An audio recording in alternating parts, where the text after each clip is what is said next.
Suamiku tega menikah lagi dengan sekretarisnya saat ibuku baru saja meninggal 2 hari. Sebelum lanjut ke cerita selanjutnya, yuk subscribe dan like.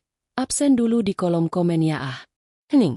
Begitulah suasana rumah besar peninggalan almarhumah ibuku sejak 2 hari lalu. Aroma bunga melati dan kenanga yang masih tersisa dari rangkaian duka cita seakan belum sepenuhnya hilang. Di ruang tamu, masih tergantung foto ibuku tersenyum dengan kebaya putih. Kini dipenuhi pita hitam sebagai tanda berduka. Setiap kali mataku menatapnya, hatiku kembali sesak, seakan ada lubang besar yang tak bisa kututup. Aku, Nadia, duduk di kursi rotan peninggalan ibu, mencoba menenangkan napas. 2 hari sudah aku kehilangan satu-satunya sosok yang selalu ada untukku.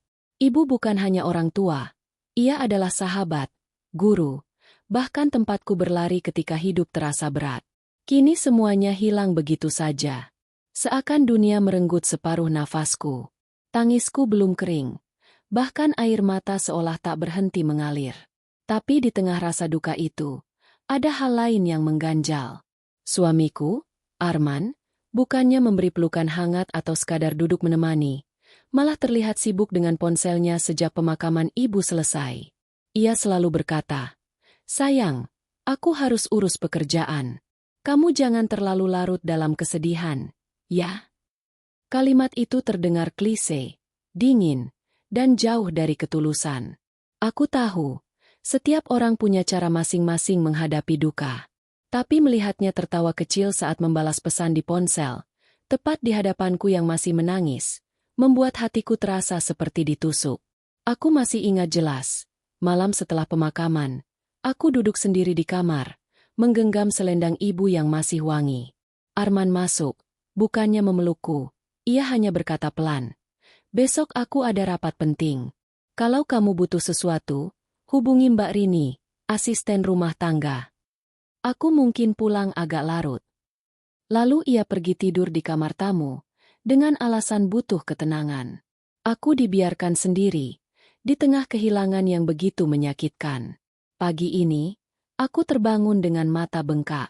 Kamar masih dipenuhi tumpukan karangan bunga. Udara dingin menusuk tulang, meski matahari sudah mulai menembus tirai. Aku berjalan gontai ke dapur, berharap secangkir teh bisa menenangkan pikiranku. Arman sudah duduk di meja makan, rapi dengan jas abu-abu favoritnya, rambut disisir klimis. Ia tampak seperti pria yang akan menghadiri acara penting. "Pagi," katanya singkat, sambil meneguk kopi. "Pagi," jawabku lemah. Ia menatapku sekilas, lalu melirik jam tangannya. "Aku harus berangkat lebih awal. Ada meeting dengan investor. Kamu jaga kesehatan. Jangan terlalu banyak menangis. Ingat, ibu pasti nggak mau lihat kamu begini." Aku hanya mengangguk. Dalam hatiku, kalimat itu memang benar. Tapi cara Arman mengucapkannya membuatku merasa ia sekadar formalitas. Tidak ada belayan tangan, tidak ada pelukan yang seharusnya diberikan seorang suami. Saat ia melangkah pergi, aku mendengar ponselnya berbunyi. Nada deringnya khas. Nada yang biasanya ia atur untuk seseorang yang dianggap penting. Aku sekilas melihat nama yang muncul di layar sebelum ia cepat-cepat memasukkan ponsel ke saku jas. Maya. Aku mengenal nama itu. Maya adalah sekretaris Arman di kantor. Perempuan muda berpenampilan menarik, cekatan, dan selalu tersenyum ramah ketika aku sempat datang ke kantor Arman beberapa kali. Aku tak pernah punya pikiran buruk tentangnya, sampai hari itu. Siang harinya, rumah kembali hening. Para pelayat sudah jarang datang. Aku hanya ditemani Mbak Rini yang sibuk membereskan bunga layu di ruang tamu. Aku kembali duduk di kursi rotan, membuka album foto lama bersama ibu. Setiap lembarannya membuatku terisak. Tiba-tiba ponselku bergetar. Sebuah pesan masuk dari sahabatku. "Laras. Nat, aku nggak tahu harus ngomong gimana. Tapi aku lihat sesuatu yang kayaknya kamu perlu tahu. Jangan kaget dulu, ya." Aku bingung. "Maksudmu apa?" tanyaku lewat chat. Laras mengirim foto. Tanganku gemetar saat membukanya. Dalam foto itu terlihat Arman sedang duduk di sebuah restoran mewah bersama seorang wanita yang tak asing, Maya. Mereka tampak akrab. Bahkan tangan Maya terlihat menggenggam tangan Arman di atas meja. Dadaku sesak. Aku mencoba menyangkal. Mungkin itu cuma urusan kerja, pikirku. Tapi Laras kembali menulis. Aku dengar kabar dari orang kantor. Arman dan Maya akan menikah. Aku nggak tahu benar atau enggak. Tapi sebaiknya kamu hati-hati. Kali ini air mataku jatuh. Bukan hanya karena kehilangan ibu, tapi karena luka pengkhianatan. Baru 2 hari ibuku meninggal. Dan suamiku sudah sibuk dengan wanita lain? Bagaimana mungkin? Malamnya, Arman pulang lebih larut dari biasanya. Aku sudah menunggunya di ruang tamu. Dengan mata sembab.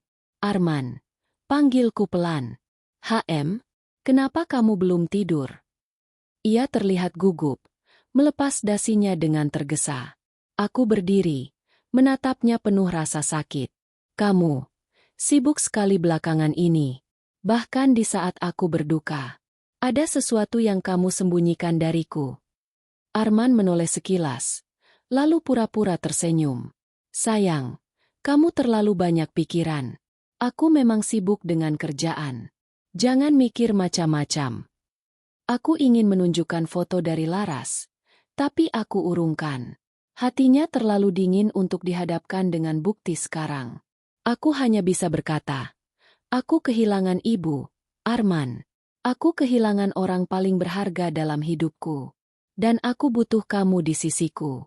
Tapi kamu bahkan tidak ada. Arman terdiam sejenak. Lalu ia hanya menepuk pundakku singkat. Aku capek, Nat. Kita bahas lain waktu. Ia masuk ke kamar tanpa menoleh lagi. Aku jatuh terduduk. Tangis yang kutahan pecah kembali. Malam itu aku benar-benar merasa sendiri. Aku kehilangan ibu. Dan sekarang aku merasa juga akan kehilangan suami. Hari demi hari setelah itu, duka bercampur dengan kecurigaan. Setiap kali Arman keluar rumah dengan alasan rapat, pikiranku dipenuhi bayangan ia bersama Maya. Dan entah kenapa, aku mulai merasa bahwa kehilangan ibuku bukanlah ujian terbesar yang kuterima. Akan ada badai lebih besar yang siap menghancurkan hidupku. Aku tidak tahu, apakah aku masih sanggup bertahan. Tapi di dalam diriku, perlahan mulai tumbuh api kecil. Api yang lahir dari sakit hati, kehilangan, dan kecurigaan. Api itu akan membawaku pada jalan balas dendam yang bahkan tak pernah kubayangkan sebelumnya. Pagi itu udara masih terasa dingin meski matahari sudah meninggi. Aku duduk di teras rumah, memandang kosong ke arah jalanan yang sepi. 2 hari sudah berlalu sejak Laras mengirimkan foto Arman bersama Maya di restoran mewah. Foto itu tak bisa hilang dari kepalaku. Bayangan tangan Maya yang menggenggam tangan suamiku terus menghantui setiap kali aku menutup mata. Aku ingin marah, ingin mengamuk. Tapi rasa kehilangan ibu membuatku seperti kehilangan tenaga untuk berbuat banyak. Aku merasa rapuh. Seakan setiap detik ada beban berat menindih dadaku. Namun, pagi itu firasatku semakin kuat. Ada sesuatu yang lebih besar dari sekadar perselingkuhan. Sesuatu yang sedang Arman sembunyikan dariku. Aku memutuskan untuk mencari tahu sendiri. Setelah Arman pergi ke kantor, aku masuk ke kamarnya. Biasanya kami tidur bersama, tapi sejak ibu meninggal, ia lebih sering mencari alasan untuk tidur di kamar tamu. Di meja kerjanya ada laptop yang terbuka, tapi terkunci dengan password. Aku mencoba menebak, tapi gagal. Aku hampir menyerah, sampai mataku tertuju pada sebuah map coklat di dalam laci. Jantungku berdetak lebih cepat. Aku menarik map itu dan membukanya pelan. Di dalamnya ada beberapa undangan bercetak emas. Tanganku gemetar saat membaca tulisan yang tertera di sana. Pernikahan Arman Maya. Dengan hormat mengundang Bapak Ibu Saudara Vi untuk hadir dalam acara resepsi pernikahan yang akan dilaksanakan pada tanggal. Mataku langsung berkaca-kaca. Aku membaca ulang kalimat itu berkali-kali, berharap ada kesalahan. Tapi tidak, itu nyata. Undangan itu jelas ditujukan untuk banyak tamu penting. Tangisku pecah. Bagaimana mungkin? Baru 2 hari aku kehilangan ibuku. Dan sekarang aku harus menerima kenyataan bahwa suamiku tega menikahi sekretarisnya? Bahkan undangan ini sudah tercetak rapi. Berarti perencanaan mereka sudah lama berjalan di belakangku. Rasanya seperti ada pisau yang menusuk jantungku. Semua kepercayaan, semua cinta yang kuberikan, hancur berkeping-keping. Saat aku masih terduduk lemah dengan undangan di tangan, Mbak Rini masuk sambil membawa pakaian kotor. Ia terkejut melihatku menangis. "Bu, kenapa, Bu?" Aku mengangkat undangan itu, menunjukkannya pada Mbak Rini. Wajahnya berubah pucat. "Ya Allah, Bu Nadia, ini, benar Bapak mau menikah lagi?" Tanyanya gugup. Aku tak bisa menjawab. Aku hanya terisak. Memeluk map itu erat-erat seolah jika kulepaskan maka semua kenyataan pahit akan semakin nyata. "Bu, saya pernah dengar. Beberapa hari ini Bapak sering telepon sama Bu Maya. Saya pikir cuma soal kerjaan. Tapi kalau sampai ada undangan begini..." Suara Mbak Rini melemah. Matanya ikut berkaca-kaca. Aku menutup wajahku. Sakit sekali rasanya. "Kenapa, Mbak? Kenapa dia tega melakukan ini? Padahal aku baru saja kehilangan ibu." Mbak Rini mencoba menenangkanku. Tapi aku tahu hanya waktu yang bisa membuat luka ini sedikit mereda. Siang itu aku mencoba menghubungi Laras. Suaraku bergetar saat ia mengangkat telepon. "Lar, aku menemukan undangan. Undangan pernikahan Arman dengan Maya." Di seberang sana, Laras terdiam cukup lama. Lalu ia berkata pelan. "Aku sudah menduganya, Nat. Maaf. Aku nggak berani bilang langsung kemarin. Aku takut kamu belum siap. Aku dengar dari kenalan di kantor. Pernikahan itu memang sudah disiapkan diam-diam. Arman sengaja memilih waktu cepat, supaya kamu nggak punya kesempatan menghalangi." Aku terdiam. Dadaku semakin sesak. Jadi benar. Arman bukan hanya berselingkuh, tapi memang sengaja mengkhianatiku di saat aku paling rapuh. "Lar, aku harus bagaimana? Aku merasa hancur. Ibu baru saja meninggal, dan sekarang aku harus menghadapi ini." Laras menarik napas panjang sebelum menjawab. "Kamu jangan terburu-buru ambil keputusan.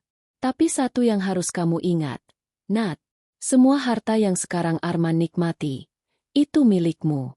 Jangan sampai dia menginjak-injakmu begitu saja." Aku menelan ludah. Kata-kata Laras seperti menyadarkanku akan sesuatu. Ya, benar. Semua harta, rumah, perusahaan yang kini atas nama Arman, sebenarnya berasal dari keluargaku. Aku yang mempercayakan semuanya padanya setelah kami menikah. Aku yang menutup mata, menganggap cinta lebih penting daripada aset. Dan sekarang, cinta itu justru menjadi luka. Malamnya, aku menunggu Arman pulang. Kali ini aku sudah menyiapkan keberanian untuk menanyakan langsung. Pukul 9 malam, ia masuk rumah dengan wajah lelah tapi penuh senyum. Senyum yang membuatku muak karena aku tahu itu bukan lagi untukku. "Arman," kataku tegas. "HM, ada apa? Kenapa mukamu tegang begitu?" Ia meletakkan tas kerjanya di sofa. Aku mengangkat undangan yang kutemukan siang tadi. "Apa ini?" tanyaku sambil menahan tangis. Wajahnya seketika pucat. Ia mencoba mengambil undangan itu dariku, tapi aku lebih cepat menariknya. "Jawab, Arman, apa benar kamu akan menikah dengan Maya?" Arman terdiam, lalu menatapku tajam. "Kamu dapat ini dari mana?" "Itu tidak penting. Aku hanya butuh jawaban." Suaraku meninggi. Ia menghela napas panjang. "Nadia, dengarkan aku dulu. Aku tidak pernah bermaksud menyakitimu. Tapi, aku sudah tidak bisa bertahan dalam pernikahan ini. Kamu terlalu sibuk dengan keluargamu, dengan ibumu, dan aku merasa tidak pernah menjadi prioritasmu. Maya, dia ada di saat aku butuh." Aku terpaku. Kata-kata itu seperti racun yang melukai lebih dalam. Tidak pernah menjadi prioritas? "Arman, semua yang kamu miliki sekarang berasal dari keluargaku. Rumah ini, mobilmu, bahkan perusahaan yang kamu pimpin, semua dari keluarga ibuku." Arman terdiam. Wajahnya menunjukkan rasa bersalah, tapi segera ia menutupi dengan nada dingin. "Aku tidak menyangkal itu. Tapi apakah salah kalau aku mencari kebahagiaan sendiri? Aku menatapnya dengan mata berkaca-kaca. Kamu tegas sekali, Arman. Ibu baru saja meninggal. Aku baru kehilangan separuh hidupku. Dan kamu malah menikah lagi? Tidak ada hati nurani sedikit pun. Ia tidak menjawab. Ia hanya menunduk, lalu berkata pelan. Undangan sudah tersebar, Nat. Aku mohon kamu jangan mempermalukan aku di depan banyak orang. Biarkan ini berjalan dengan tenang. Aku terdiam. Tubuhku gemetar menahan amarah. Jadi begini? Aku diminta diam. Seakan aku tidak punya harga diri? Saat itu juga, aku bertekad. Jika Arman tega mengkhianatiku di saat aku sedang terpuruk, maka aku akan membuatnya menyesali setiap tindakannya. Aku tidak akan diam. Aku akan merebut kembali semua yang menjadi milikku, dan aku akan mempermalukannya di hadapan semua orang yang ia undang. Malam itu, meski air mataku terus mengalir, sebuah api menyala di hatiku. Api dendam yang tak akan mudah padam. Malam itu aku tak bisa tidur. Mata bengkak karena menangis. Pikiran berputar tanpa henti. Kata-kata Arman berulang-ulang terngiang di kepalaku. Aku tidak bisa bertahan dalam pernikahan ini. Aku mencari kebahagiaan sendiri. Bahagiakah dia? Ketika kebahagiaan itu dibangun di atas luka yang dalam, bagaimana bisa ia menyebut dirinya mencari kebahagiaan? Sementara aku tergeletak dalam kesedihan setelah ditinggal ibu, aku menatap langit-langit kamar. Semua kenangan bersama Arman dulu kembali membanjiri pikiranku. Saat awal menikah, aku percaya padanya sepenuh hati. Ia pria sederhana waktu itu. Seorang manajer muda yang penuh semangat. Sementara aku adalah putri tunggal dari keluarga pengusaha kaya. Ibu sempat menentang pernikahan kami. Nat, apakah kamu yakin dia mencintaimu karena dirimu, bukan karena hartamu? Tanya ibu dengan nada penuh kekhawatiran. Aku tersenyum waktu itu, menggenggam tangan ibu. Bu, aku yakin. Arman tulus. Dia tidak pernah menyinggung soal harta. Aku percaya padanya. Ibu akhirnya merestui, meski dengan syarat, semua aset keluarga tetap atas namaku. Rumah-rumah, tanah, saham, hingga perusahaan yang diwariskan almarhum ayah, semua sah secara hukum milikku. Namun, setelah menikah, aku yang terlalu cinta buta mulai menyerahkan satu persatu kendali. Aku percaya Arman bisa mengurus semuanya lebih baik dariku. Aku hanya ingin menjadi istri yang mendukung. Biar aku yang urus semuanya. Nat, kamu tenang saja. Fokus saja pada dirimu dan keluargamu. Begitu kata Arman dulu. Dan aku, dengan bodohnya, mengangguk setuju. Kini, setelah bertahun-tahun, aku baru menyadari kebenaran ucapan ibu. Semua yang kupercaya pada Arman, ternyata membuatku terjebak. Aku bangkit dari ranjang, menuju lemari tua peninggalan ibu di kamar sebelah. Lemari itu penuh dokumen yang dulu ibu simpan rapi. Dengan tangan gemetar, aku membuka laci-laci berdebu itu. Kertas-kertas lama, sertifikat tanah, akta perusahaan, surat warisan dari ayah, semuanya masih ada. Aku duduk di lantai, meneliti satu persatu. Dan di sana, aku menemukan dokumen penting, akta saham perusahaan utama keluarga, PT Anindya Jaya. Nama pemilik sah tertulis jelas, Nadia Pramesti. Tanganku bergetar. Perusahaan yang sekarang Arman pimpin, yang sering ia banggakan di depan banyak orang sebagai perusahaannya, sebenarnya masih resmi milikku. Ia hanya menjadi direktur karena aku yang mengangkatnya. Semua saham, semua kendali, masih atas namaku. Aku teringat ucapan Laras siang itu. Nat, semua harta yang sekarang Arman nikmati, itu milikmu. Jangan sampai dia menginjak-injakmu begitu saja. Kini aku sadar sepenuhnya. Arman tidak hanya mengkhianatiku secara emosional, tapi juga mencoba merampas segalanya secara diam-diam. Ia ingin menikah lagi, hidup mewah dengan wanita lain, menggunakan aset yang sebenarnya bukan miliknya. Aku menutup mata, air mata mengalir. Tapi kali ini bukan hanya karena sedih. Ada bara yang semakin menyala dalam diriku. Keesokan harinya, aku menemui Pak Harun, pengacara keluarga yang dulu selalu membantu ayah dan ibu mengurus aset. Sudah lama aku tidak bertemu dengannya, tapi ia masih mengenalku dengan baik. Nadia, sudah besar sekali sekarang, tapi aku turut berduka. Ya, atas meninggalnya ibumu. Beliau wanita yang luar biasa, kata Pak Harun sambil menggenggam tanganku dengan hangat. Aku menunduk, menahan tangis. Terima kasih, Pak. Saya masih sulit menerima kepergiannya. Dan, sekarang saya menghadapi masalah baru. Aku lalu menceritakan semua, dari foto Arman dengan Maya, undangan pernikahan, hingga dokumen yang kutemukan malam sebelumnya. Pak Harun mendengarkan dengan wajah serius. Setelah aku selesai, ia mengangguk. Saya sudah menduga, Nat, dari dulu ibumu selalu khawatir soal itu. Makanya beliau pastikan semua aset tetap atas nama kamu. Secara hukum, Arman tidak punya hak apapun atas harta itu. Jika kamu mau, kita bisa segera menarik semua wewenang yang selama ini dia pegang. Aku terdiam. Rasanya ingin segera melakukannya. Tapi aku tahu ini bukan hanya soal harta. Ini soal harga diri. Pak Harun, bisakah semua ini dipersiapkan untuk hari pernikahannya? Tanyaku dengan nada bergetar. Pak Harun mengangkat alis. Maksudmu?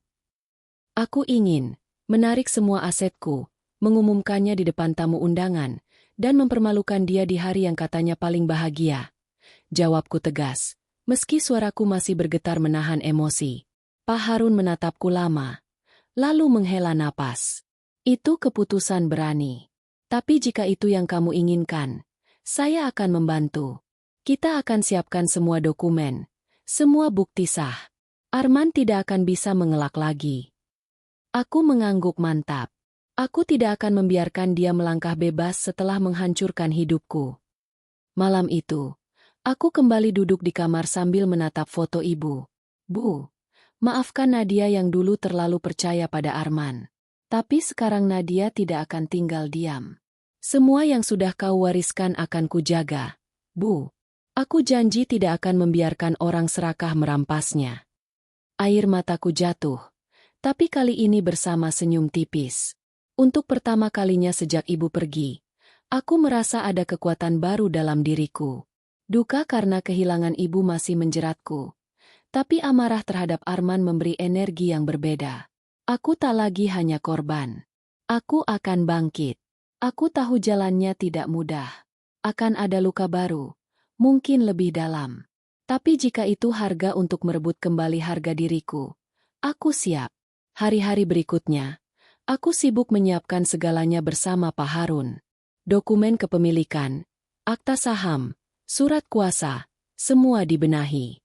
Aku bahkan memeriksa rekening dan aset properti yang selama ini atas kendali Arman. Benar saja, semuanya masih milikku. Ia hanya bertindak sebagai pengelola. Setiap kali aku melihat bukti-bukti itu, hatiku campur aduk. Ada rasa lega karena hukum masih berpihak padaku, tapi juga sakit karena aku harus melawan suamiku sendiri. Namun setiap kali keraguanku muncul, aku kembali mengingat tatapan dingin Arman saat berkata, "Undangan sudah tersebar. Aku mohon kamu jangan mempermalukan aku." Justru itulah yang akan kulakukan. Jika dia bisa begitu teganya padaku, maka aku tidak akan ragu untuk menghancurkan wajah terhormat yang ia pamerkan di depan orang banyak. Malam sebelum rencana itu berjalan, aku berdiri di depan cermin. Wajahku terlihat lebih tegar daripada beberapa hari lalu. Aku sudah siap, bisikku pada diri sendiri. Mungkin inilah titik balikku. Dari seorang istri yang terluka, menjadi seorang wanita yang akan berdiri tegak mempertahankan martabatnya.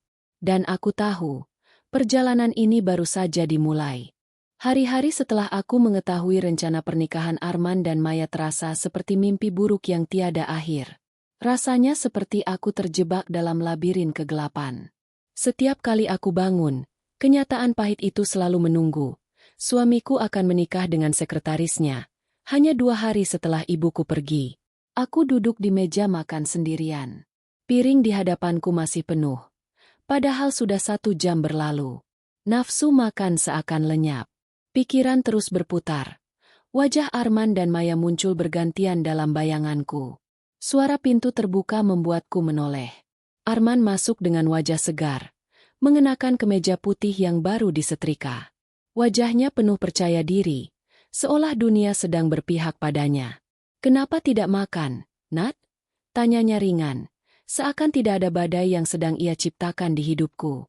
Aku menatapnya lama, mencoba mencari secuil rasa penyesalan di matanya. Tapi yang kutemukan hanya dingin dan jarak. "Aku tidak lapar," jawabku singkat. Arman duduk, menuang kopi untuk dirinya sendiri. "Aku sibuk beberapa hari ini. Kamu harus bisa mengerti. Persiapan besar sedang berlangsung." Aku tertegun. Ia mengatakannya tanpa rasa bersalah sedikit pun. Persiapan besar yang ia maksud tentu saja pernikahannya dengan Maya. "Persiapan besar." Suaraku meninggi. "Kamu sadar tidak, Arman? Ibu baru saja meninggal. Dan kamu malah sibuk mempersiapkan pesta pernikahan dengan wanita lain." Arman meletakkan cangkir kopinya, menatapku dengan tatapan tajam. "Jangan bawa-bawa ibumu terus." Aku menghormati beliau, tapi hidup harus jalan terus, Nat. "Hidup harus jalan terus?" Kata-kata itu seperti api yang menyulut amarahku. Baginya, pernikahan baru adalah jalan terus.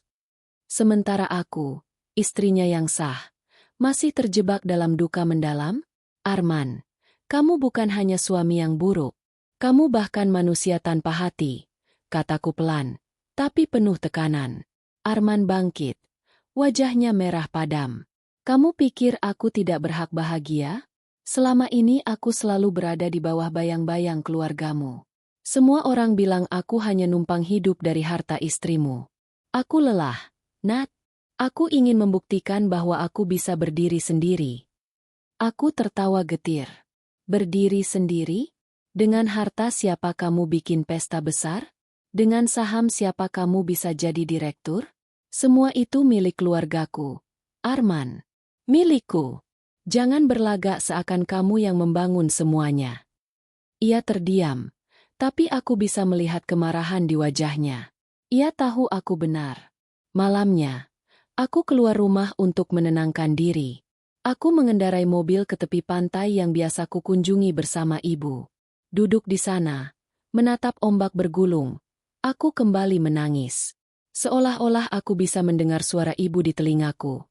"Nat, jangan biarkan siapapun merendahkanmu. Kamu lebih kuat daripada yang kamu kira." Aku mengusap air mata. Kata-kata ibu itu kembali memberi kekuatan. Ya, aku harus kuat. Aku tidak boleh lagi larut dalam kesedihan. Beberapa hari kemudian, aku tak sengaja bertemu dengan Maya. Itu terjadi di sebuah butik mewah di pusat kota. Aku datang untuk membeli gaun hitam sederhana. Niatku hanya ingin punya pakaian baru untuk sekadar mengusir rasa muram. Tiba-tiba, suara yang sangat kukenal terdengar dari belakang. Ah, ternyata benar. Ini Bu Nadia, ya? Aku menoleh. Maya berdiri di sana, mengenakan dress merah yang elegan, rambutnya disanggul rapi. Senyumnya manis, tapi tatapan matanya penuh ejekan. "Maya," sapaku dingin. Ia mendekat, lalu berpura-pura melihat-lihat gaun di rak. "Aku tidak menyangka kita akan bertemu di sini. Bagaimana kabarnya? Masih berduka?" tanyanya dengan nada setengah mengejek. Aku mengepalkan tangan. "Kamu tidak pantas menanyakan itu." Maya tersenyum miring. "Tenang saja. Aku hanya ingin bilang, aku harap kamu bisa legowo. Arman butuh wanita yang bisa membuatnya bahagia. Dan aku pikir aku lebih cocok untuk itu." Kata-kata itu menusukku dalam-dalam. "Kamu pikir kamu lebih baik dariku?" tanyaku, suaraku bergetar. Maya menatapku dari ujung rambut hingga ujung kaki, lalu terkekeh kecil. "Kamu cantik, Bu, tapi terlalu lemah. Terlalu sibuk dengan keluarga. Arman butuh wanita kuat yang bisa mendukungnya. Bukan wanita yang menangis setiap hari." Aku hampir meledak. Tapi aku tahu, melawan dengan emosi hanya akan membuatku kalah. Jadi aku menarik napas panjang, lalu menatapnya dengan senyum tipis. "Kamu boleh merasa menang sekarang, Maya. Tapi ingat satu hal, segalanya bisa berubah dalam sekejap. Maya tampak kaget sejenak, lalu tersenyum sinis. Kita lihat saja nanti. Ia pergi dengan langkah angkuh, meninggalkan aroma parfum mahal yang menusuk hidungku. Sepulang dari butik, aku duduk lama di kamar, merenungkan pertemuan itu. Kata-kata Maya berputar di kepalaku. Ia merendahkanku, menganggapku lemah. Tapi justru itulah yang membuat tekadku semakin membara. Aku bukan wanita lemah. Aku hanya terluka. Dan luka ini akan menjadi sumber kekuatanku. Aku membuka kembali map dokumen warisan. Kutatap akta saham yang tertulis jelas namaku. Kutatap sertifikat tanah, rumah, semua aset yang masih sah milikku. Aku tersenyum pahit. Arman, Maya, kalian pikir aku hanya akan diam? Aku akan tunjukkan siapa sebenarnya yang berkuasa. Kalian akan tahu rasanya dipermalukan. Malam itu, untuk pertama kalinya sejak ibu pergi, aku tidur dengan tenang. Bukan karena aku sudah ikhlas, tapi karena aku punya tujuan, membalas dendam. Beberapa hari kemudian, aku kembali menemui Pak Harun. Kami duduk di ruang kantornya yang penuh rak buku. Pak, semua sudah siap? Tanyaku. Ya, semua dokumen sudah saya siapkan. Sah secara hukum. Kamu bisa menarik semua aset kapan saja. Kita hanya menunggu waktu yang tepat. Jawab Pak Harun. Aku mengangguk mantap. Aku sudah tahu waktunya. Hari pernikahan itu. Pak Harun terdiam sejenak, lalu menatapku. Nat, kamu yakin sanggup? Itu akan menjadi pukulan besar bagi Arman. Dan sekaligus mempermalukan keluarganya juga. Aku menarik napas panjang. Aku tidak peduli. Dia sudah mempermalukan aku duluan, di saat aku paling rapuh. Ini bukan hanya tentang harta. Ini tentang harga diriku. Aku tidak akan membiarkan orang menginjakku begitu saja. Pak Harun akhirnya mengangguk. Baiklah, saya akan mendukungmu. Sepulang dari kantor pengacara, aku berdiri di depan rumah besar yang dulu penuh tawa bersama ibu. Kini rumah itu terasa asing, dingin, sepi. Tapi aku tahu, sebentar lagi rumah ini akan menjadi saksi kebangkitan seorang Nadia yang baru. Aku menatap langit senja yang memerah. Bu, doakan aku. Luka ini akan kubalas. Aku akan tunjukkan pada mereka bahwa aku bukan wanita lemah. Dan di dalam diriku, api dendam semakin membesar, membakar habis segala rasa takut yang tersisa. Malam itu, aku duduk di meja kerja dengan setumpuk dokumen terbuka di hadapanku. Lampu meja menyinari wajahku yang penuh tekad. Tidak ada lagi air mata yang mengalir. Yang tersisa hanya rasa marah yang telah berubah menjadi energi dingin, terarah, dan penuh perhitungan. Aku menuliskan satu persatu langkah di buku catatan. Tidak boleh ada yang terlewat. Tidak boleh ada celah.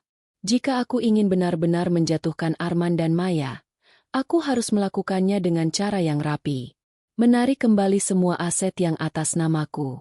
Menghentikan akses Arman terhadap saham perusahaan. Memastikan pesta pernikahan mereka tetap berjalan sampai hari H, agar aku bisa mempermalukan mereka di depan semua tamu. Aku tersenyum dingin. Ibu selalu mengajarkan untuk berpikir strategis. Dan kali ini, aku akan menggunakan semua pelajaran itu. Keesokan harinya, aku kembali menemui Pak Harun, pengacaraku. Kantornya yang penuh dengan aroma kayu jati membuatku merasa sedikit tenang. Pak, saya sudah putuskan. Semua aset yang atas nama saya harus segera ditarik. Termasuk saham perusahaan dan rekening bersama, kataku tegas. Pak Harun menatapku serius.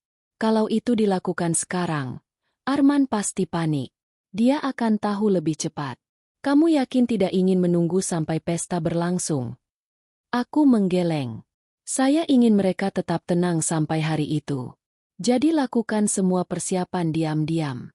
Jangan beritahu siapapun, apalagi pihak perusahaan. Saat hari itu tiba, semua sudah harus di tangan saya. Pak Harun mengangguk pelan. Baiklah, saya akan urus secara rahasia. Tapi, Nat, kamu harus siap dengan konsekuensi. Setelah semua ini, Arman bisa saja menyerang balik.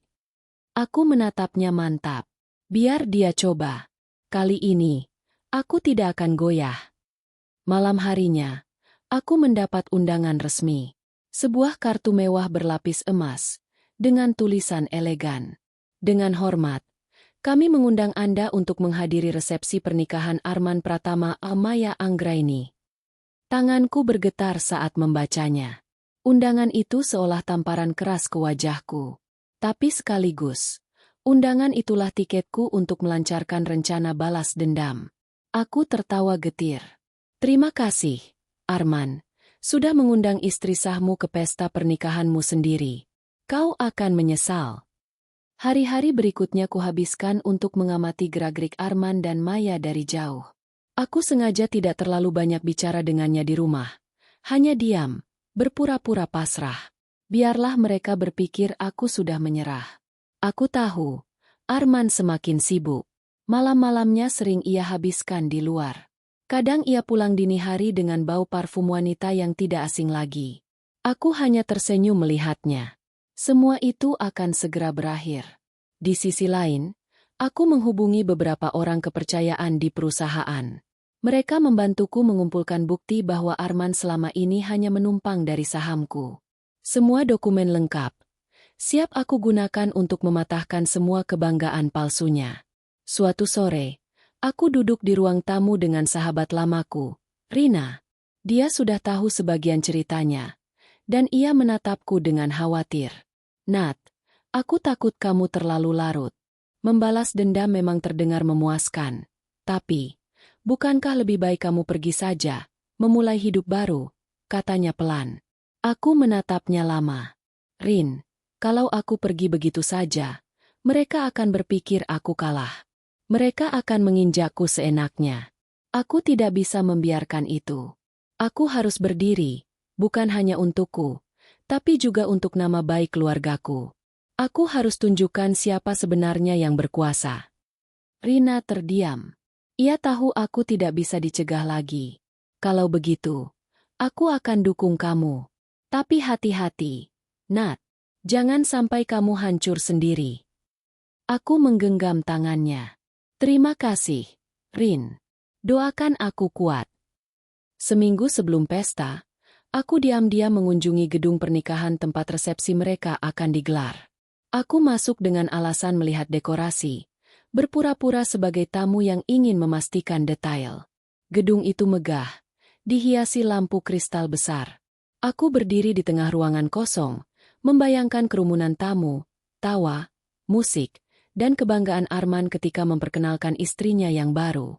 Tapi dalam imajinasiku, bayangan itu berganti. Aku berdiri di podium, memegang mikrofon, sementara semua mata tertuju padaku. Aku membuka dokumen-dokumen, mengumumkan di depan semua orang bahwa harta yang mereka banggakan bukan milik Arman, melainkan milikku. Aku melihat wajah Arman yang memucat, Maya yang menunduk malu. Pikiranku dipenuhi oleh gambaran itu, dan aku tersenyum puas. Ya, inilah yang akan kulakukan. Beberapa hari sebelum hari H, Arman akhirnya membuka percakapan denganku. Kami duduk di meja makan. Suasana dingin seperti biasanya. Nat, aku harap kamu bisa datang ke pestaku nanti, katanya datar. Aku menatapnya, pura-pura bingung. Untuk apa? Melihat suamiku menikah dengan wanita lain. Arman menghela napas. Aku hanya tidak ingin kita bermusuhan. Aku ingin kamu anggap ini sebagai jalan masing-masing. Aku tertawa dingin. Jalan masing-masing? Kamu menceraikanku saja belum. Jadi jangan bicara seakan aku ini orang luar.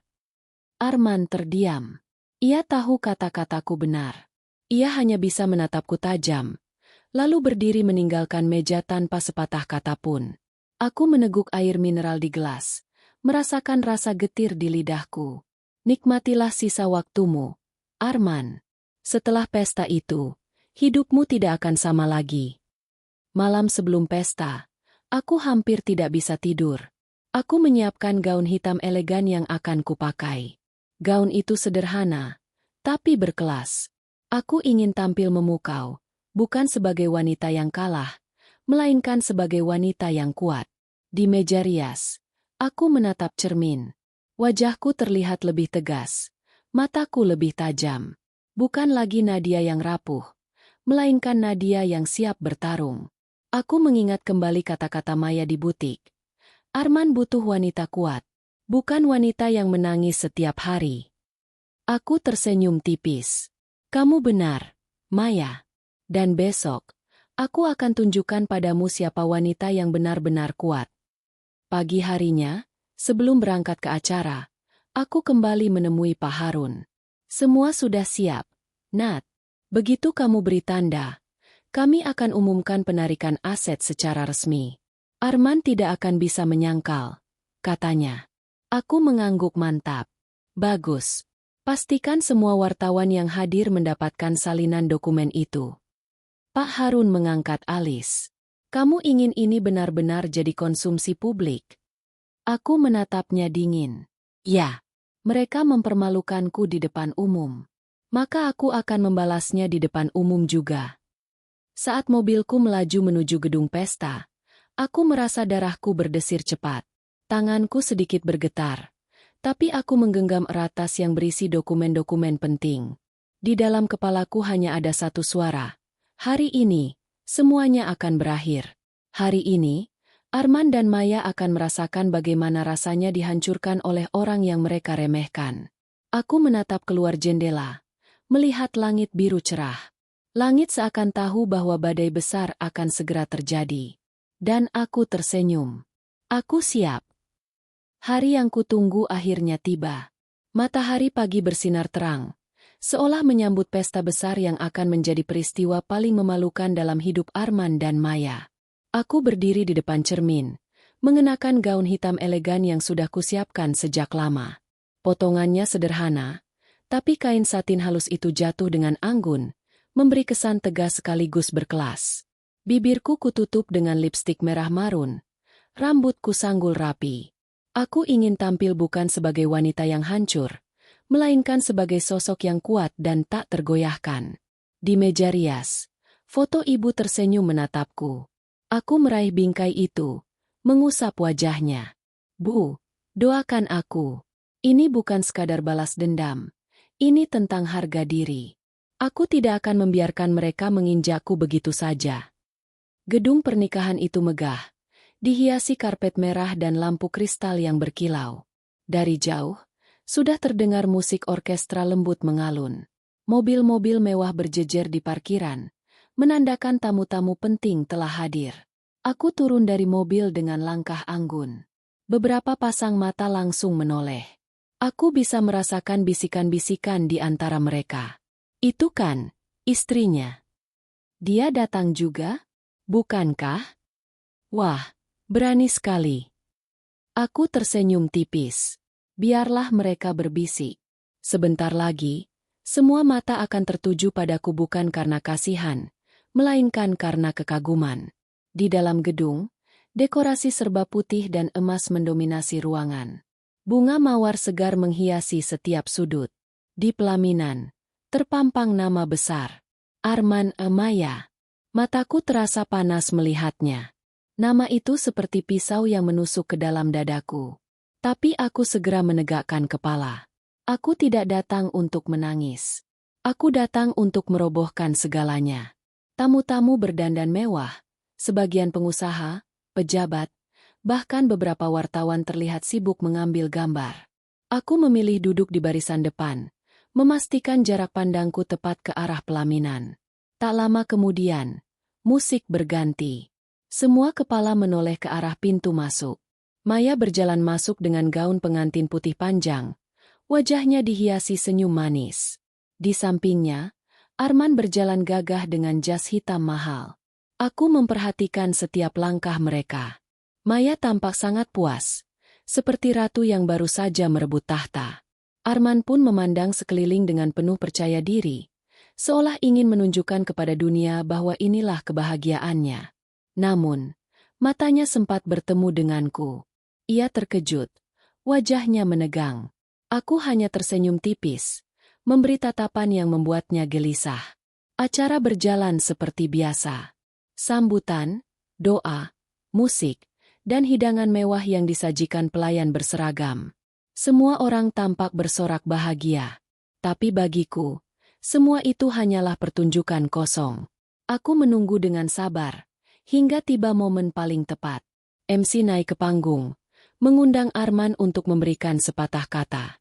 Arman berdiri, menggenggam mikrofon dengan senyum penuh percaya diri. Hari ini adalah hari terindah dalam hidup saya. Ia memulai pidatonya. Suaranya menggema ke seluruh ruangan. Aku mendengarkan sambil mengepalkan tangan. Kata-kata manisnya terasa seperti racun. Ia berbicara tentang cinta, tentang kebahagiaan, tentang memulai hidup baru. Semua orang bertepuk tangan. Dan saat itulah, aku berdiri. Langkahku tegas menuju panggung. Suara bisikan tamu semakin riuh. Beberapa wartawan langsung mengarahkan kamera padaku. Arman terdiam.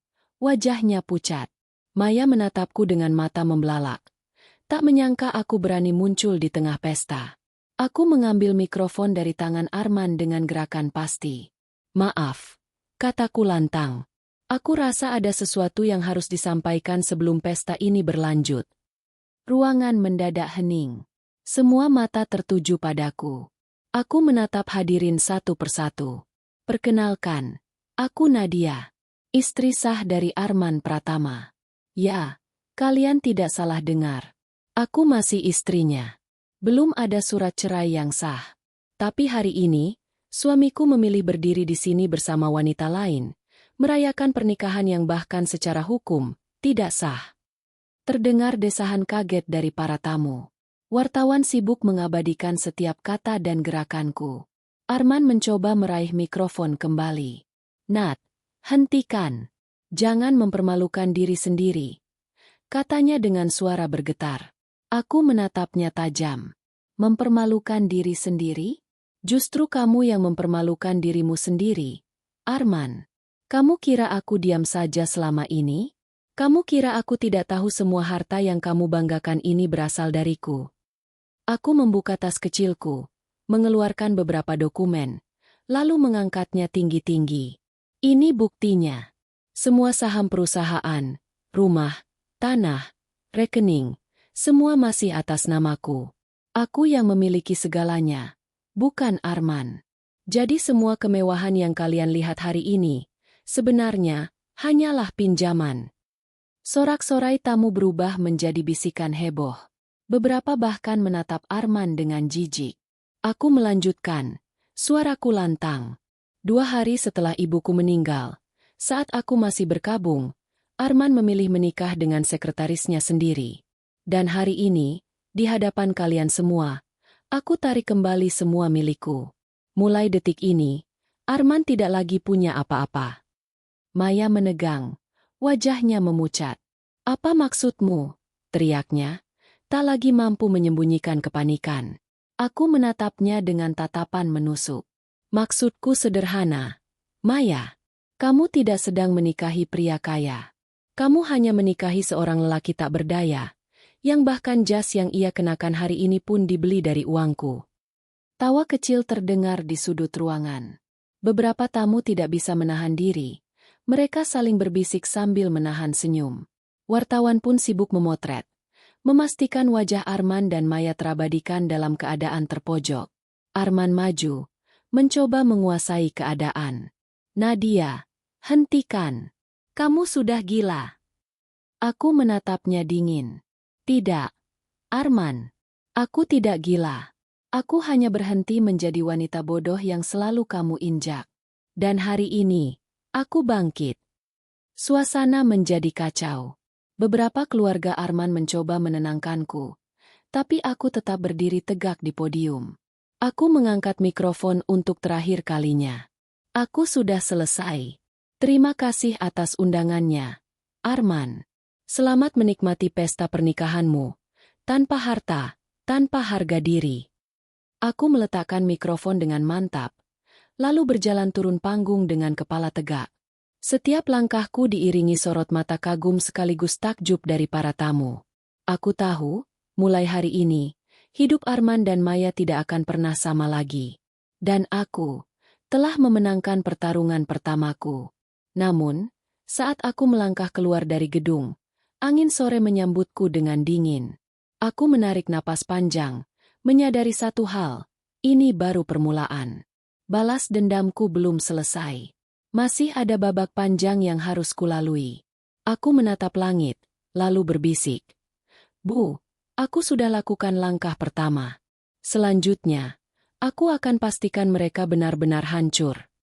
Dan dengan itu, aku meninggalkan gedung pesta, sementara di belakangku, pesta megah itu berubah menjadi ajang skandal besar.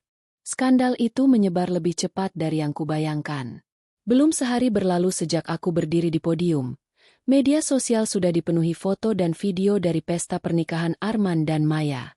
Semua headline sama. Direktur ternama dipermalukan di pernikahan kedua. Istri sah bongkar semua aset. Pernikahan mewah berubah jadi aib besar. Arman dan Maya jadi bahan tertawaan publik. Aku duduk di ruang tamu rumah besar yang kini sepi, menatap layar ponsel. Setiap komentar yang kubaca membuat hatiku terasa lega. Pantesan selama ini Arman bisa kaya. Ternyata numpang harta istri. Salut sama Bu Nadia. Keren banget berani buka semua di depan umum. Kasihan si Maya. Ternyata nikah sama laki-laki modal muka doang. Aku menutup ponsel, tersenyum tipis. Dunia akhirnya tahu siapa mereka sebenarnya. Di sisi lain kota, suasana sangat berbeda. Arman duduk di dalam kamarnya. Kepalanya tertunduk. Jas hitam yang tadi ia pakai kini kusut. Dasinya terlepas. Maya duduk di tepi ranjang, menangis histeris sambil memegang gaun pengantinnya yang kini terasa seperti kain hinaan. Arman, kamu bilang semua sudah aman. Kamu janji nggak akan ada masalah. Tapi apa yang terjadi? Maya berteriak. Suaranya pecah karena tangis. Arman mengusap wajahnya kasar. Aku nggak nyangka Nadia berani sampai segitunya. Dia sengaja nunggu hari ini buat menjatuhkan aku. Maya bangkit, menatap Arman dengan mata merah. Aku sudah jadi bahan tertawaan. Arman, semua orang lihat aku dipermalukan. Kamu kira aku bisa jalan di luar sana setelah ini? Arman berdiri, menatap Maya tajam. Jangan salahin aku saja.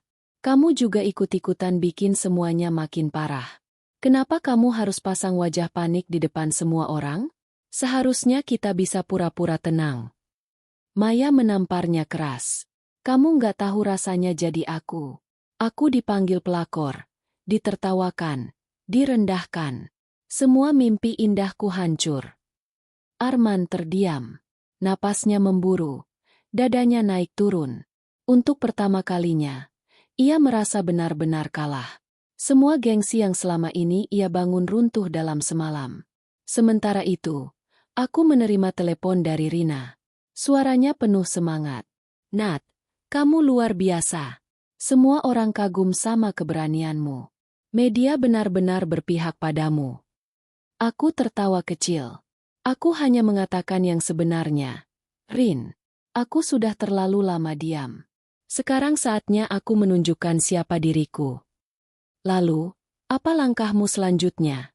Tanya Rina penasaran. Aku menatap dokumen-dokumen di meja. Ini baru awal. Mereka mungkin pikir aku hanya ingin mempermalukan mereka. Tapi sebenarnya, aku ingin menghancurkan pondasi yang tersisa. Aku ingin mereka benar-benar kehilangan segalanya. Bukan cuma wajah. Rina terdiam sejenak. Hati-hati, Nat. Balas dendam bisa membuatmu lupa pada kebahagiaanmu sendiri. Aku tersenyum getir. Aku tidak akan lupa. Rin, aku hanya ingin menuntaskan ini dulu. Setelah itu, baru aku bisa tenang. Keesokan harinya, media masih heboh. Beberapa televisi bahkan menayangkan ulang rekaman pidatoku di pesta pernikahan itu. Nama Arman menjadi bahan ejekan nasional. Di kantornya, para karyawan berbisik-bisik setiap kali ia lewat. Beberapa berani menatap dengan senyum sinis. Arman tahu, wibawanya sudah runtuh. Ia mengumpulkan para direksi dalam rapat darurat. Dengan suara parau, ia mencoba mengendalikan keadaan. Kalian semua jangan percaya omong kosong Nadia. Dia cuma cemburu dan ingin menghancurkan aku. Namun salah satu direksi, Pak Suryo, berdiri dan berkata lantang, "Pak Arman, dengan segala hormat, kami semua sudah lihat dokumennya. Saham mayoritas perusahaan memang masih atas nama Bu Nadia. Itu berarti, sebenarnya dialah pemilik utama perusahaan ini, bukan Anda." Ruang rapat hening. Arman merasa seluruh tubuhnya lemas. Untuk pertama kalinya, tidak ada yang lagi mendukungnya. Di rumah, Maya tidak berhenti menangis. Telepon dari keluarganya pun hanya berisi cercaan. "Kamu bikin malu keluarga. Kenapa harus rebut suami orang? Sekarang seluruh kota tahu kamu pelakor." Maya membanting ponselnya, berteriak frustasi. "Arman, aku nggak kuat lagi. Kenapa hidupku jadi begini?" Arman menghampirinya, mencoba menenangkan. "Tenanglah, Maya. Kita bisa mulai dari nol. Aku masih punya koneksi. Aku bisa bangkit lagi." Maya menepis tangannya. "Bangkit dari mana? Kamu nggak punya apa-apa. Semua yang kamu pamerkan selama ini ternyata bukan milikmu. Aku bodoh sudah percaya padamu." Arman menatap Maya dengan amarah bercampur putus asa. "Jangan salahkan aku. Aku juga korban." "Korban?" Maya tertawa sinis. "Bukan. Kamu cuma pecundang yang ketahuan menipu semua orang." Sementara mereka sibuk saling menyalahkan, aku duduk tenang di teras rumah sambil menyeruput teh hangat. Angin sore berhembus lembut, membawa aroma bunga dari taman. Untuk pertama kalinya setelah sekian lama, aku merasa lega. Beban yang menekan dadaku perlahan terangkat. Namun aku tahu, ini belum selesai. Arman pasti tidak akan tinggal diam. Lelaki seperti dia tidak akan menyerah begitu saja. Dan aku harus siap menghadapi segala kemungkinan. Aku menatap ke langit yang mulai berwarna jingga. "Bu, aku berhasil mempermalukan mereka. Tapi aku tahu perjuangan ini masih panjang. Aku harus kuat sampai akhir." Malam itu, aku menerima pesan singkat dari nomor tak dikenal. "Kamu pikir kamu sudah menang? Hati-hati, Nadia. Permainan belum selesai." Aku menatap layar ponsel. Jantungku berdegup cepat. Pesan itu jelas dari Arman. Aku tersenyum tipis. "Baiklah, Arman. Kalau ini permainan, maka aku siap bermain sampai akhir.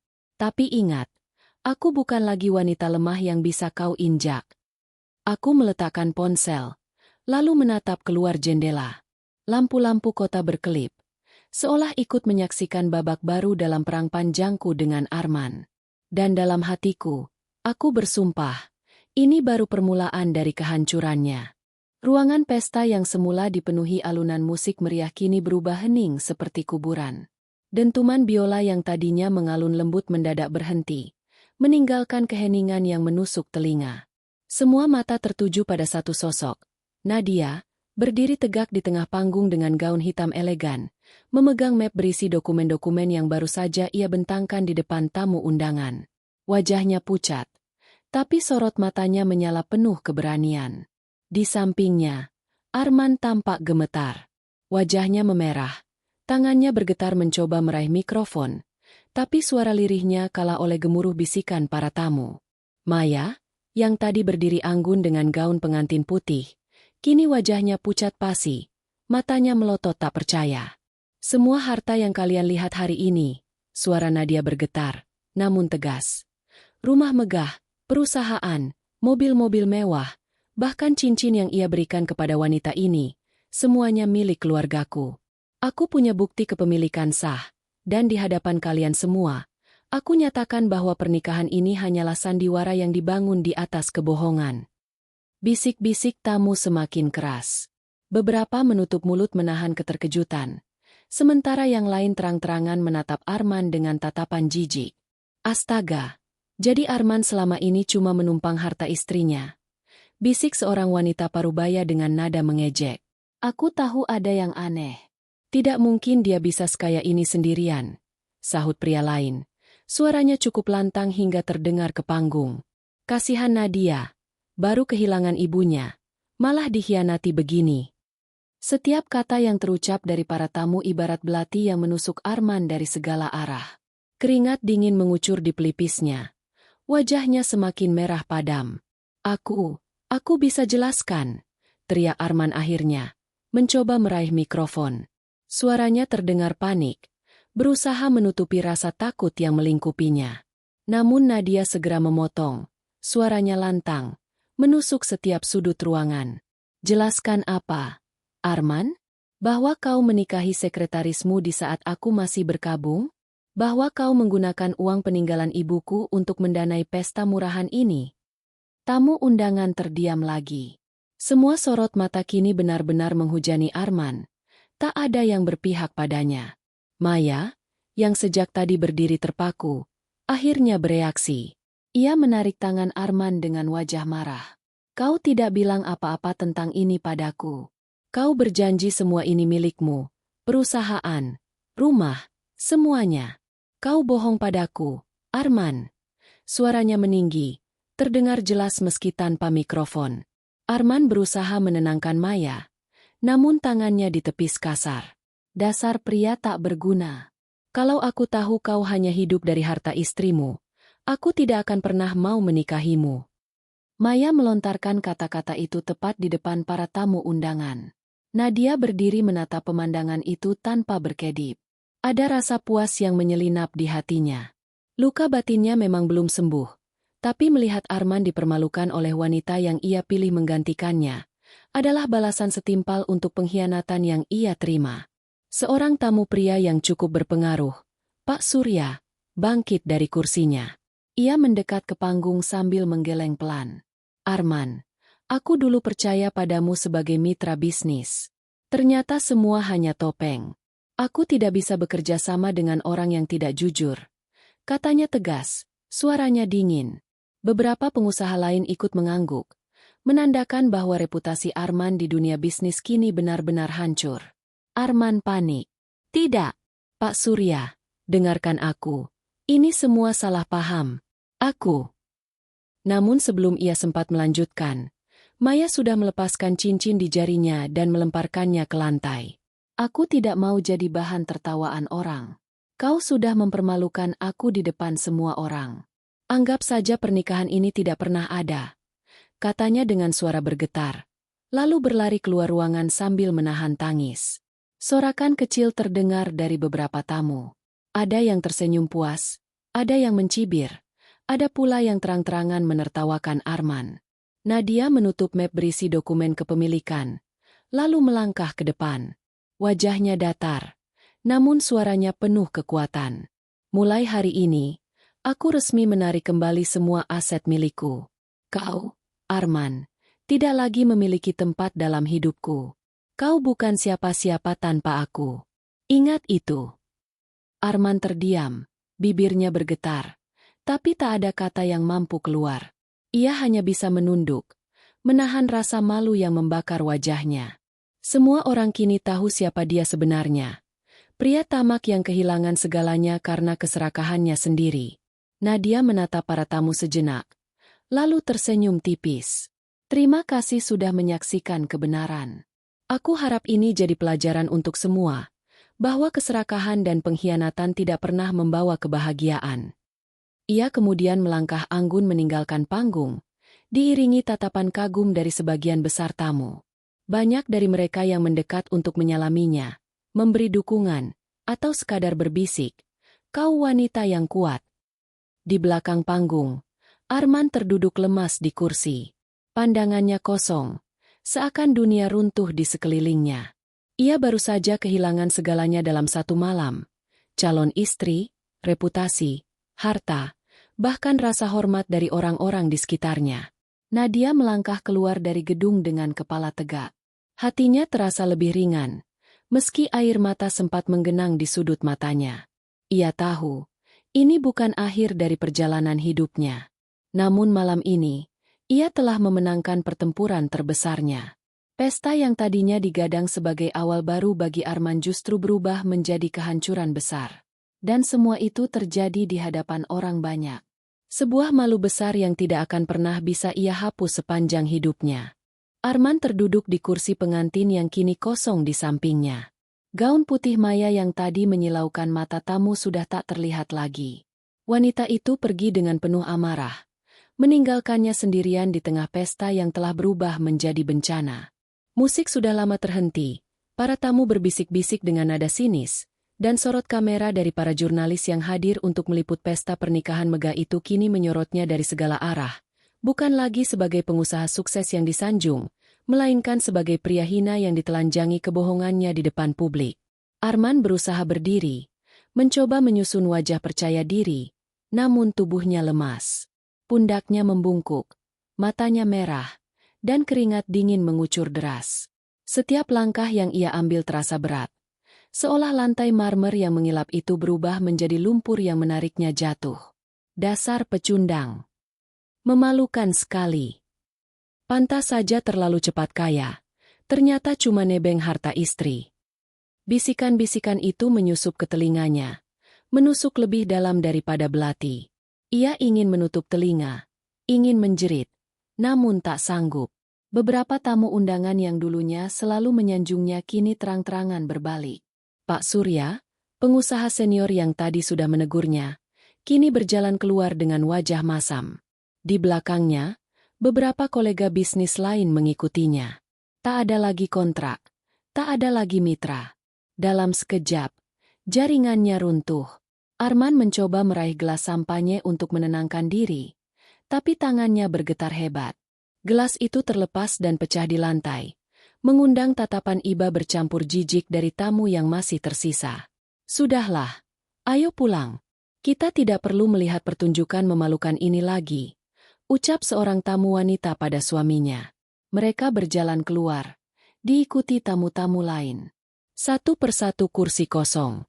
Ruangan yang tadi penuh sesak kini makin lengang. Arman menggertakkan gigi, mencoba menahan air mata yang ingin jatuh. Ia menatap ke arah pintu keluar, berharap Maya kembali, berharap ada seseorang yang berpihak padanya. Tapi yang ia lihat hanyalah punggung tamu-tamu yang menjauh, meninggalkannya sendirian dengan reputasi yang hancur. Kehilangan aset. Keesokan harinya, pukulan demi pukulan kembali menimpanya. Saat Arman mencoba masuk ke kantor pusat perusahaannya, ia ditahan oleh satpam. Maaf, Pak. Sesuai instruksi pemilik sah perusahaan, Bapak tidak boleh masuk, ujar satpam dengan wajah kikuk. Apa maksudmu? Aku pemilik perusahaan ini, teriak Arman, wajahnya memerah. Namun satpam hanya menyerahkan selembar surat resmi. Dokumen dari pengacara Nadia yang menyatakan bahwa semua saham, aset, dan properti atas nama keluarga besar Nadia kini kembali sepenuhnya kepada sang pewaris sah, Nadia. Arman merobek surat itu di depan mata mereka. Tapi apa gunanya? Keputusannya sah secara hukum. Ia kehilangan akses ke seluruh aset dalam sekejap. Rekening banknya diblokir, kartu kreditnya tak bisa dipakai. Bahkan mobil mewah yang biasa ia kendarai kini ditarik oleh perusahaan leasing karena pembayaran yang tertunggak. Ia terjebak dalam rumah kontrakan kecil. Rumah satu-satunya yang benar-benar atas namanya sendiri. Rumah itu bahkan jauh dari kata layak bagi pria yang dulu terbiasa hidup di istana megah. Pengkhianatan Maya. Arman mencoba mencari Maya, berharap wanita itu masih mau bersamanya. Ia mendatangi apartemen mewah yang dulu ia sewakan untuk Maya diam-diam. Namun, pintu itu kini terbuka lebar, kosong, dan bersih. Tidak ada lagi perabotan, tidak ada lagi jejak Maya.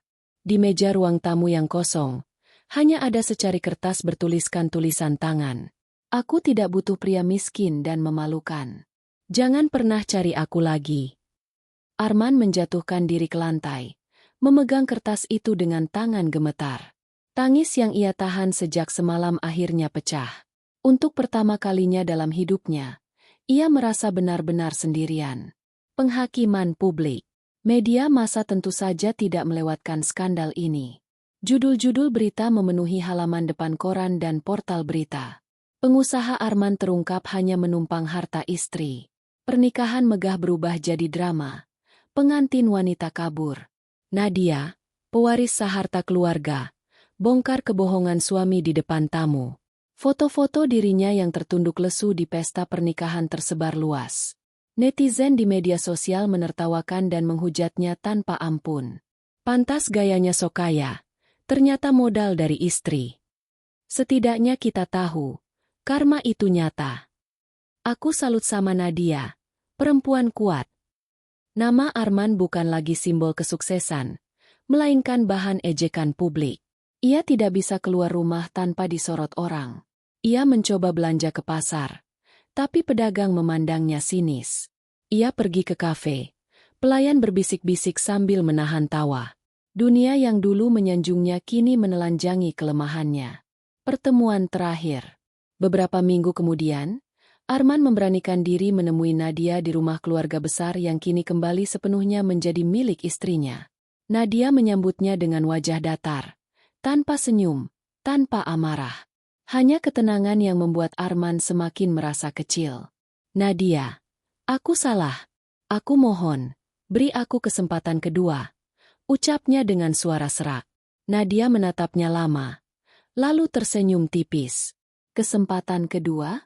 Arman, kau bahkan sudah kuberi kesempatan sejak awal, ketika aku tahu kau sibuk dengan sekretarismu. Aku bertahan karena ibuku ingin aku tetap berumah tangga. Tapi sekarang, setelah beliau tiada, aku sadar aku tidak punya kewajiban lagi untuk mempertahankan sesuatu yang sudah mati sejak lama. Arman menunduk. Air matanya jatuh. Aku menyesal. Penyesalanmu tidak bisa menghidupkan kembali ibuku. Tidak bisa menghapus rasa sakit saat kau memilih pesta pernikahan di atas luka kehilanganku. Suara Nadia tegas. Dingin. Kau pikir aku akan luluh melihatmu menangis? Tidak. Arman. Aku sudah terlalu sering menangis karena ulahmu. Sekarang, biar giliranmu yang merasakan. Arman tidak bisa berkata apa-apa lagi. Ia berjalan keluar dengan langkah gontai, meninggalkan rumah yang dulu ia anggap simbol kejayaannya. Kini, itu hanyalah istana yang tidak pernah benar-benar miliknya. Kehancuran total. Hari-hari berikutnya semakin gelap bagi Arman. Tanpa pekerjaan, tanpa harta, tanpa cinta, ia hanya hidup dari sisa tabungan kecil yang ia simpan di rekening pribadi. Namun uang itu cepat habis, dan tidak ada lagi yang mau mempercayainya. Ia mencoba mencari pekerjaan di perusahaan lain, tapi begitu namanya disebut, mereka menolak. Reputasinya terlalu busuk. Ia bahkan ditolak bekerja sebagai konsultan kecil, karena tidak ada yang percaya pada keahliannya. Arman, pria yang dulu dielu-elukan, kini menjadi bayangan dirinya sendiri. Rambutnya berantakan, pakaiannya kusut, wajahnya tirus. Ia hanya berjalan di jalanan kota, mencoba mencari arti hidupnya yang hilang. Nadia, di sisi lain, semakin kuat. Ia mengambil alih perusahaannya, membangun kembali dengan tangannya sendiri. Dukungan dari para pengusaha lain berdatangan, karena mereka melihat sosok Nadia sebagai wanita tangguh yang berani melawan pengkhianatan. Sementara itu, Arman hanya bisa menatap dari kejauhan, sadar bahwa semua yang ia miliki, cinta, harta, reputasi, telah lenyap, dan tidak akan pernah kembali. Dan malam itu, saat ia berbaring di kasur reot di rumah kontrakan kecilnya, ia hanya bisa berbisik pada dirinya sendiri. Semua ini, salahku. Aku hancur karena keserakahanku sendiri. Arman telah jatuh ke titik paling rendah dalam hidupnya. Semua yang dulu ia banggakan kini berubah menjadi abu. Inilah akhir dari sang pengkhianat. Kehancuran total yang ia ciptakan dengan tangannya sendiri. Pagi itu, sinar matahari menembus jendela besar rumah peninggalan keluarga. Burung-burung berkicau di halaman. Pohon flamboyan yang dulu ditanam ibunya bergoyang pelan ditiup angin. Untuk pertama kalinya setelah berbulan-bulan, Nadia membuka matanya tanpa rasa sesak di dada. Ia bangkit, berdiri di depan cermin, lalu tersenyum pada bayangan dirinya sendiri. Wajahnya memang masih menyimpan lelah, namun sorot matanya kini penuh keyakinan. Hari-hari penuh air mata sudah ia lewati. Luka pengkhianatan Arman, kehilangan ibunda tercinta, dan drama memalukan di pesta pernikahan suaminya, semuanya sudah ia hadapi. Kini, ia merasa seolah terlahir kembali, mewarisi warisan dengan martabat. Pagi itu, Nadia melangkah ke ruang kerja. Dokumen-dokumen yang ditumpuk rapi di meja adalah bukti nyata perjuangannya. Sertifikat tanah, saham perusahaan, kontrak bisnis, dan surat kuasa yang menegaskan bahwa ia adalah pemilik sah. Dulu, semua ini hanya dianggapnya beban. Ia menyerahkan kendali kepada Arman karena percaya pada cintanya. Tapi kini ia belajar. Percaya tanpa kendali adalah kebodohan. Nadia menandatangani beberapa dokumen baru. Ia mulai membuka cabang usaha keluarga ke berbagai kota besar, menggandeng mitra bisnis yang setia kepada almarhum ibunya. Tak sedikit yang menawarkan kerjasama karena kagum pada keberanian Nadia melawan Arman di depan umum. "Nyonya Nadia, saya yakin perusahaan Anda akan berkembang pesat. Anda punya ketegasan dan nama baik yang dulu dimiliki ibunda Anda," ujar salah satu pengusaha senior saat rapat bisnis. Nadia hanya tersenyum. "Saya tidak akan mengecewakan warisan beliau." Ia tahu, perjuangannya bukan hanya untuk dirinya, tapi juga untuk menghormati nama besar ibunya yang telah bekerja keras membangun segalanya dari nol. Membuka luka, menemukan kekuatan. Meski sibuk dengan bisnis, Nadia tidak melupakan luka batinnya. Suatu sore, ia duduk di teras rumah, menatap langit senja yang memerah. Angin membawa aroma bunga kenanga yang biasa ditanam ibunya di halaman. Air matanya jatuh, tapi kali ini bukan karena sakit, melainkan karena rindu.